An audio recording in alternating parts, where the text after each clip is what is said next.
Now, everybody has an opportunity to say Michael Malice was right.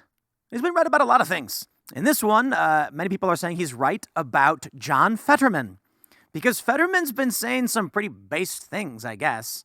Well, what I would refer to is Fetterman says, he's a Democrat who suffered the stroke. He said that there was a crisis at the southern border. And he says, I don't know how anybody could pretend there isn't. He also was very defensive of Israel at a time when you have many Democrats terrified over what the pro-Palestinian leftists are going to say. Fetterman seems to just be his own guy, and I've thought this of him, that he's going to come out to be like, he's going to try and be this working class, blue-collar Democrat type, which we don't really see that much of anymore. But in the latest news, in a speech about, I suppose he's talking about Israel, he alludes to the genocide of white farmers in South Africa. Now, I am a reasonable man, and I can argue, counterpoint, perhaps he's referring to apartheid, but he says something's going on now. The story is this. South Africa issued a statement about Israel. Israel is going to be sued at the International Criminal Court, something to this effect. And John Fetterman decided to criticize South Africa for genocide. And everyone immediately went, what? John Fetterman, are you implying that there is a genocide currently taking place in South Africa? Now, look, man, call me biased or whatever, but in my bias, I'm like, he has to be talking about apartheid, right? But the way he phrases it and breaks it down, I don't know that is accurate.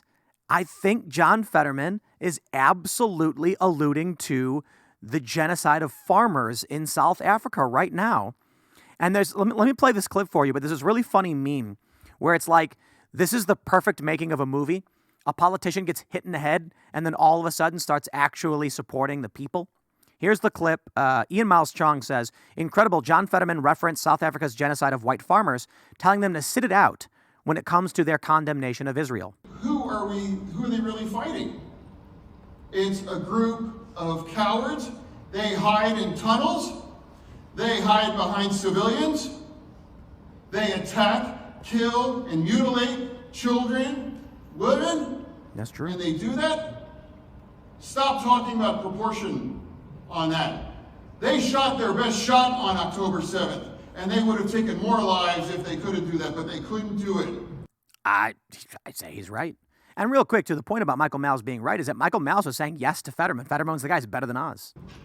And now, I think, however, to be fair, Michael Malice's point was that it's better to have a man with brain damage than your typical politician. But if the narrative is that John Fetterman suffers the stroke and then decides to actually start being honest and doing the right thing, how about that? let's also talk about that. Now we're talking about genocide. And now South Africa is bringing that kind of a trial. Maybe South Africa being ought to sit this one out when they're talking about criticizing Israel. Sit it out. Let's try that again. Do it. And now let's also talk about that. Now we're talking about genocide. And now South Africa is bringing that kind of a trial. Maybe now South Africa is now bringing that to, what did he say, to trial or something like this? See, the challenge is, let me keep playing. South Africa being ought to sit this one out when they're talking about criticizing Israel. Sit it out. So here's why the only thing that really makes sense is he's talking about the white farmers. He may come out later and be like, oh, no, I misspoke. I meant something else. The criticism of Israel and Gaza, perhaps, and this is fair, okay, so I should say this is fair. Perhaps he's arguing about apartheid, and he's saying basically that Israel has, this group of people that are in Gaza, and Israel has a lot of control over this. Don't forget, Egypt does as well. Jordan does as well. Maybe he's arguing that in South Africa, a small minority population, pushed all of the black folk out through segregation. But that wasn't genocide. So I don't know what he would be implying there. And then when he says South Africa is now, right? Let me play this again for you. Couldn't do it. And now let's also talk about that. Now we're talking about genocide. And now South Africa is bringing that kind of a trial. So what is it? Bringing it to trial? What does he mean? He says, let's talk about it now, because South Africa is now bringing that to trial. That I think I got to be honest. Everybody wants it to be about like white genocide, like the farmers that are being killed. Here's the issue. I'm going to put it this way. Again, I want to have that bias where I'm like, I do not believe a sitting Democrat senator would actually claim that the farmers are being genocided. I mean, come on. Democrats doing that? So I just kind of feel like he's got to be talking about apartheid. But apartheid wasn't genocide, it was segregation. So what is he talking about? Maybe he's just saying, sit this one out because you have a bad past? Fine. In the end, all that matters is that the message people hear is the message of genocide in South Africa.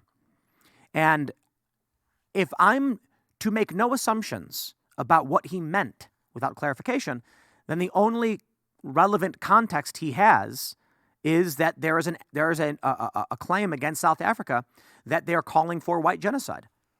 I should say against the politicians are doing it. Look, you've got these politicians in South Africa chanting singing the song "Kill the Boer," means kill the farmer.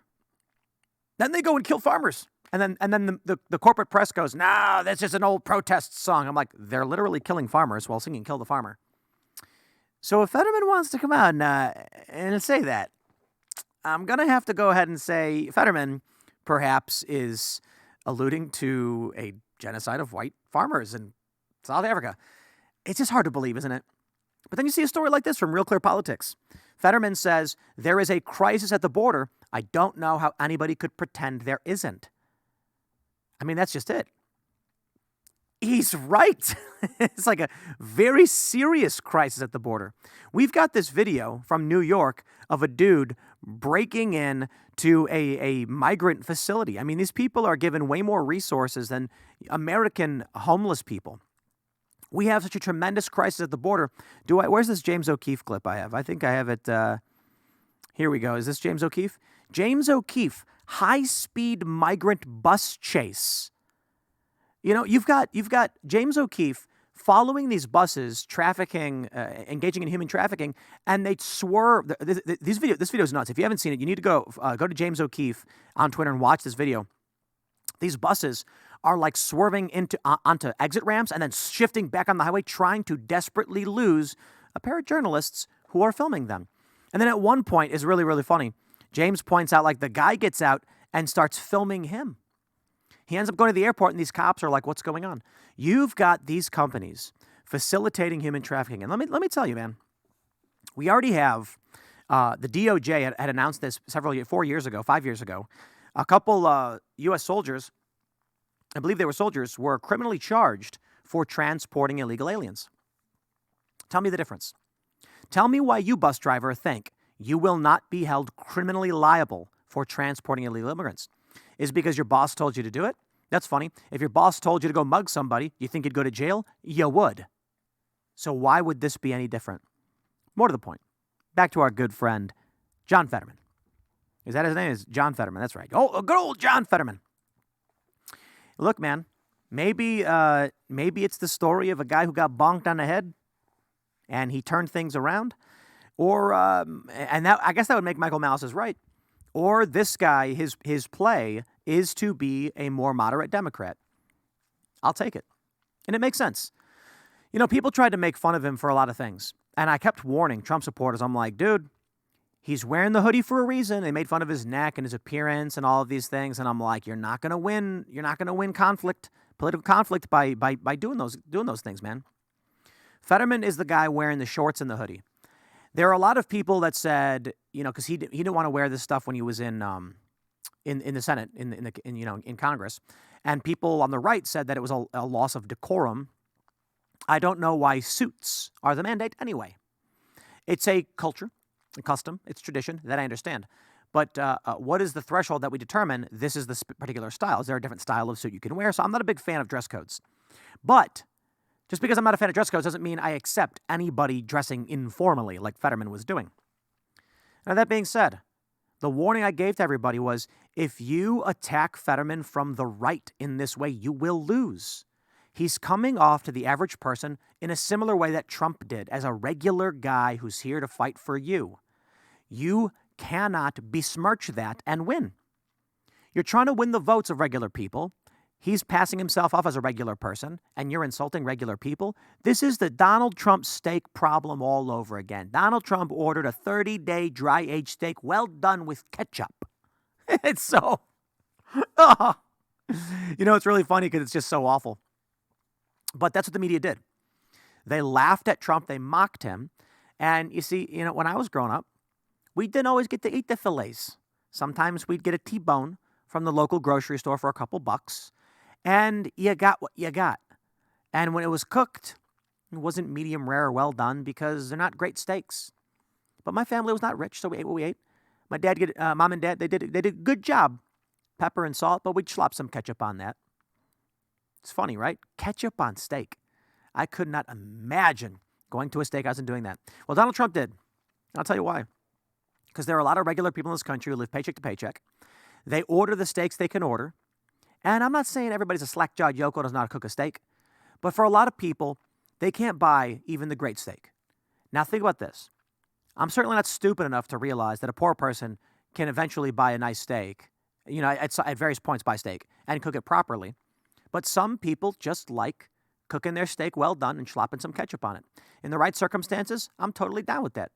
I mean, look, I like beef. I like beef with ketchup. I like cheeseburgers. Okay? If I get a cheeseburger, I like it medium rare. But if I get a burger with some ketchup on it, I ain't complaining. When they make fun of Trump, what Trump's play here is they're making fun of you. That's what I got to say about Fetterman, man. You got to be careful. He's this guy with he's got the Steelers hat on. He's got the hoodie. And when he gets mocked by suit-wearing conservatives like, oh, egad, look at this ghastly outfit. Regular people in Philly are like, what's wrong with his outfit, man? I dress that same way. Why are you making fun? I dress that way. Am I dressed wrong? Do I got to dress like you? You get it? Anyway, you tell me what you think about what Fetterman had to say. I don't know if he was talking about white farmer genocide, but interesting nonetheless. I'll leave it there. Next segment is coming up at 6 p.m. on this channel. Thanks for hanging out, and I'll see you all then.